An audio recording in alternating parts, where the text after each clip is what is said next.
जितने ये जो खाना जो तैयार हुआ है इसमें हमारे जो कुक मास्टर है वो अब्दुल रऊफ मिंगल साहब है।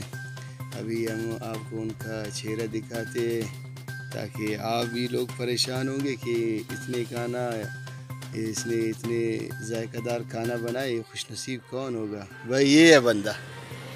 अस्सलाम वालेकुम। और हमारे साथ भी अमी सहराई भाई भी है, इन्होंने भी ज़्यादा मेहनत किया है इसमें। और लास्ट में बंदे नाचीज़ का भी तस्वीर आना चाहिए। Workers social